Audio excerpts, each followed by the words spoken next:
Assalamualaikum, salam sejahtera bagi kita semua. Izinkan saya memperkenalkan diri.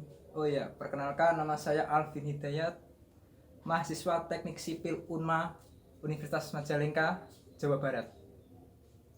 Di sini saya akan menjelaskan hasil survei studi saya mengenai klasifikasi jalan, kelas jalan, dan kerusakan-kerusakan jalan di suatu jalan raya.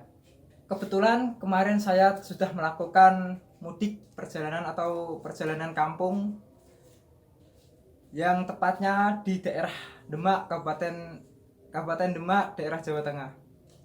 Di perjalanan saya, sewaktu melakukan perjalanan mudik, terdapat berbagai macam kerusakan, baik kerusakan secara permukaan maupun struktural. Oke, nanti di sini saya akan menjelaskan lebih lanjut mengenai kerusakan struktural yang jalan yang sudah saya lewati.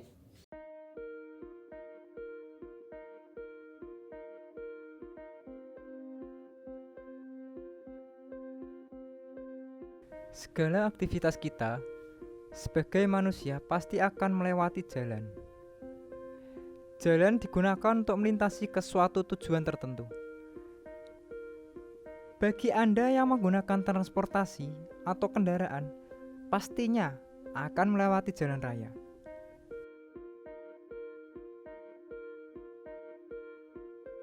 Jalan raya adalah jalan utama yang menghubungkan antara kawasan atau wilayah satu dengan kawasan atau wilayah lainnya untuk berkesinambungan distribusi barang maupun jasa.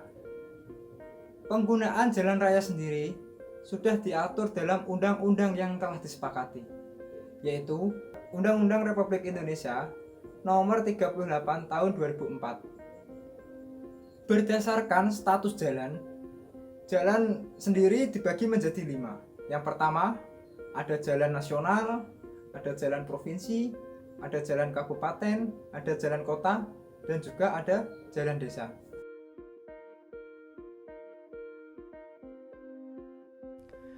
Untuk survei jalan yang sudah saya lakukan, di mana yang berada di salah satu jalan yang menghubungkan antara kecamatan satu dengan kecamatan lainnya di Kabupaten Demak, Jawa Tengah. Jalan ini termasuk dalam klasifikasi jalan berdasarkan status masuk ke dalam jalan kabupaten, yang berartikan jalan yang menghubungkan ibu kota kabupaten dengan ibu kota kecamatan, antara ibu kota kecamatan dengan ibu kota kabupaten, serta dengan pusat kegiatan lokal antara pusat kegiatan lokal dan jalan strategis kabupaten. Untuk kelas jalan termasuk dalam golongan kelas jalan 3, karena lebar jalan yang hanya berukuran 4,5 meter dan muatan yang melewati tidak melebihi kapasitas 8 ton. Selama melewati jalan tersebut, ada hal yang mengganggu perjalanan atau mengganggu mata pengendara, termasuk saya, karena terdapat beberapa jenis kerusakan. Di antaranya, ada kerusakan permukaan dan juga ada kerusakan struktural. Untuk jenis perkerasan jalan ini sendiri menggunakan perkerasan kaku, yang mana menggunakan material beton untuk perkerasannya. Di jalan ini terdapat berbagai macam kerusakan jalan. Di antaranya, yang pertama, ada kerusakan permukaan jalan yang terkelupas. Salah satu penyebabnya mungkin kurang baiknya sistem drainase. Di sisi lain, mungkin saat pelaksanaan pengerjaan jalan kualitinya kurang terjaga. Berikutnya ada juga kerusakan retak melintang. Retak melintang umumnya disebabkan karena kapasitas yang melebihi untuk kendaraan yang melewati.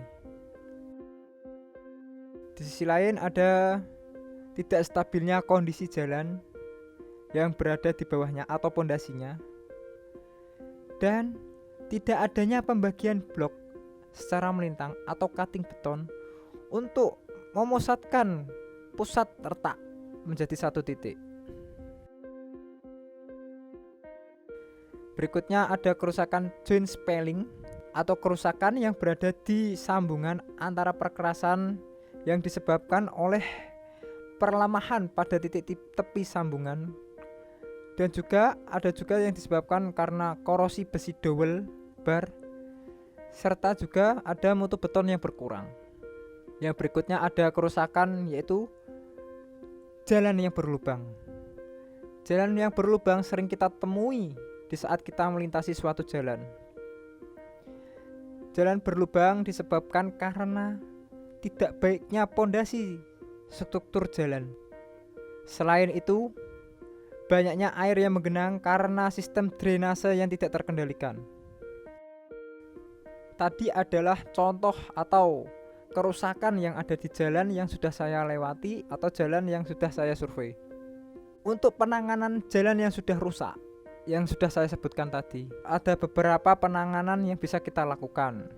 Ada berbagai macam cara untuk menangani atau memelihara jalan yang sudah rusak, ya seperti yang saya sebut tadi. Yang pertama, kita bisa memperbaiki struktur pondasi jalan itu sendiri. Bagaimana caranya?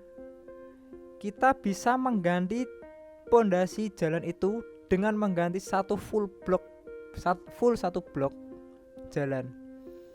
Kita merepair tanah, kita ganti tanah yang agak bagus, kita compact sesuai dengan spek. Nanti kita melakukan tes density.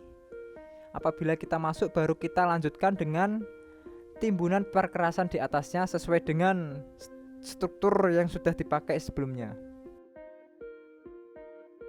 Yang kedua, kita bisa melakukan pemeliharaan apabila terjadi kerusakan seperti yang tadi saya bilang ada retak.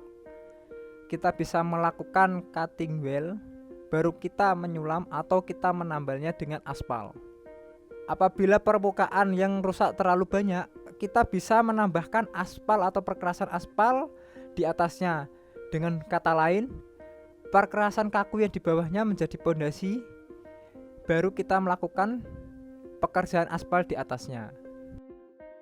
Yang ketiga, kita bisa mengalirkan atau mengarahkan saluran drainase yang berada di kanan kiri, yang nantinya dapat kita buang ke outlet atau ke arah afur atau ke arah sungai. Karena air yang terkendali dapat membantu kita dalam perawatan atau menjaga kualitas jalan tersebut.